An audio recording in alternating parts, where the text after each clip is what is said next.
How we doing, everybody? Woo-hoo. Let's go. So, guys, when I heard I got people over profits as the topic, I was super excited. And the first thing that came into my mind on people over profits is the John Maxwell quote. The people don't, care about how much you know unless they know about how much you care, right?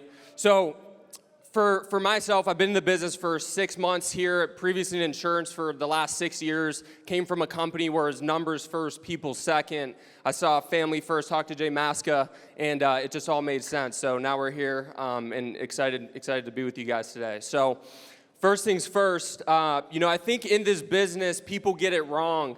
They think that they have to go and make their managers happy first, when in reality, you have to make sure that you put focus on the agent and make sure that the agent is successful first. Because if you make sure the agent is successful first, then the managers are going to be happy. And whenever the agents are happy and the managers are happy, that's when we have a good business, right? So make sure that you're focusing on your agents first. And if you have a manager, everyone has a bad apple of a manager, or maybe he's a bad apple just today, but he's complaining about his people or complaining about his paycheck. Well, to solve that root problem is you want to make sure that you get some time with the agents, pour into the agents with time and money if you have to, right? So that's how you fix that problem. Now, in this business, I've realized, and I've made money in insurance at a captive company, making way more money now here at Family First Life.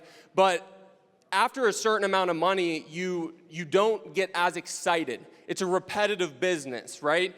We sell life insurance, we recruit, train, develop, and we do that repeatedly all the time, right? So for myself, I just know this business has changed my life so drastically. My number one goal, and when I wake up in the morning, is to make sure that I can develop these agents to get the same results that they want or that I have to change their life, because that's what excites me now. When you switch your mindset to, how much money am I making this week? You're just looking at different numbers every single day. That's not, it's cool, but it's not going to get you excited once you're, over $50,000, $100,000 a month.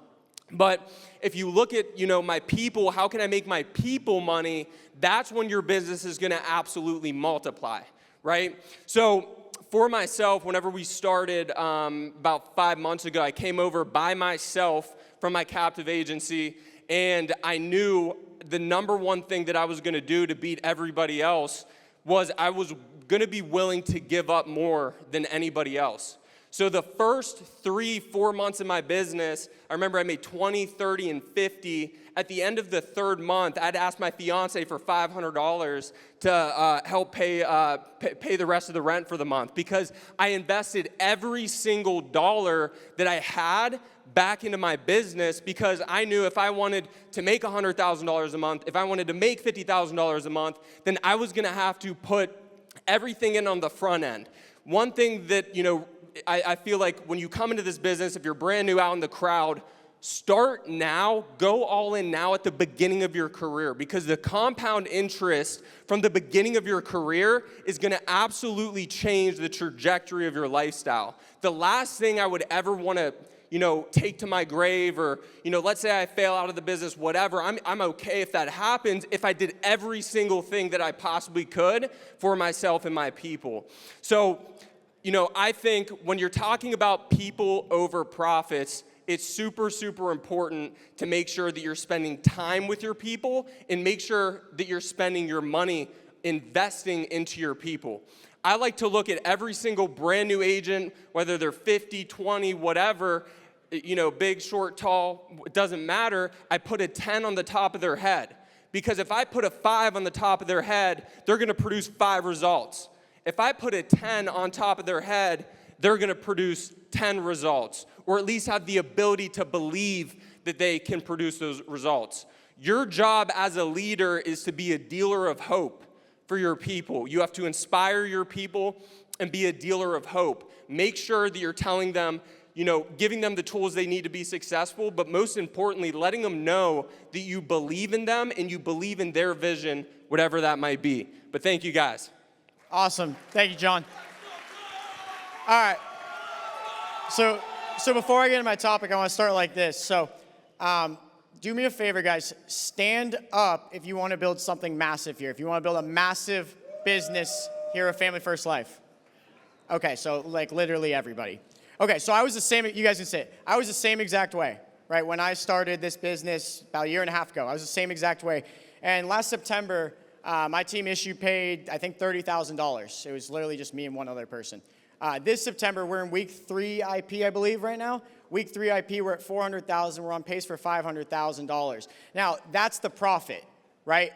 Ironically, that's not what got us there. That's the glitz, that's the glamour, that's the Instagram, that's all the cool stuff you see, but that's not what gets you to those milestones, right? It's the people around you. So I kind of got 4 things for you guys. When I think about people over profits, and I was so glad I got this topic because it's literally the #1 thing we talk about with our team, I got 4 things for you guys. So the first one is enabling, right? You got to enable the people around you. And that actually starts with the 3 principles we talk about the most, right? Obviously selling, hiring, and developing, right? So with hiring, the key is that obviously you're going out and you're bringing in new people who also need an opportunity like this. And I'll be honest, I was pretty selfish at first with this opportunity. We live in my generation is the biggest gatekeeping generation of all time, right? And I'll be honest, you know, with me, I didn't know if my friends or anyone I knew or people on Instagram would really go through the same struggles and things I had to go through to just get decent at the business, right? So for me, it was a big stretch to even just go on that hiring side, but you have to enable people around you, right? The first step is you got to show people this opportunity because it can change their lives, and you really have no idea who it will and won't change their life for, right? So that's #1. #2, with people over profits, you have to have a culture, right? You got to surround yourself with like-minded people to have a culture. You have no culture unless you have like-minded people around you, right? Now, like-minded people don't just show up out of thin air, right? You have to develop them. You have to focus on them. You got to build up leaders. You got to build up the people around you. Like John just said, you put a 10 on their head, right? You don't put a 5 on their head, right? You don't know who that person is going to be for you, so you got to be the most consistent. You got to develop them.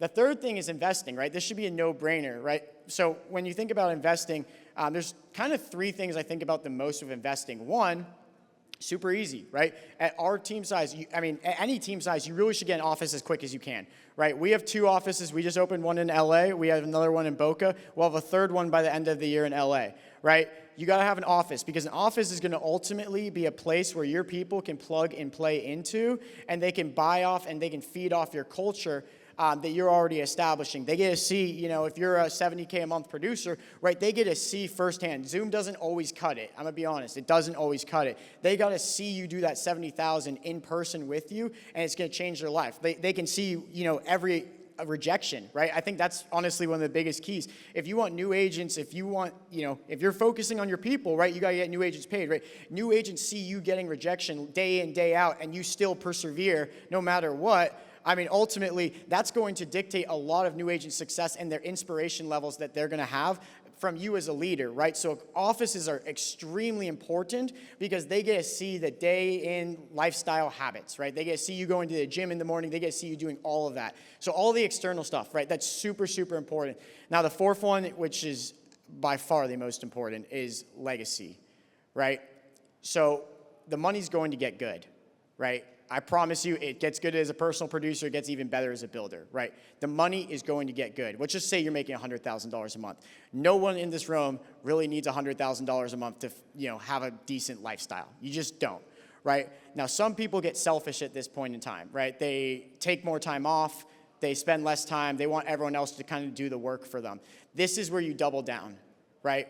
Right then and there is where you double down. The money's getting really good. This is where you double down and you go back and you go feed those new agents. You invest more into your business than you ever have before. You go take more time with the new agents. You go spend more time with all the leaders that you have on your team, and you develop them even further. Because trust me, the second you step off that gas pedal, everything can crumble, right? So if you want to build something, a legacy, if you want to build something that's ever going to last, if you want to build a reputation that people actually remember you, because nobody remembers you for the money, they remember you for your reputation, right? So if you want to build something that actually has a reputation, that you have a legacy, that, you know, when you pass away, someone's actually going to remember how you impacted their lives, you got to focus on that. And that's, for me, that's the key with people over profits. So thank you guys. Come on, appreciate you guys.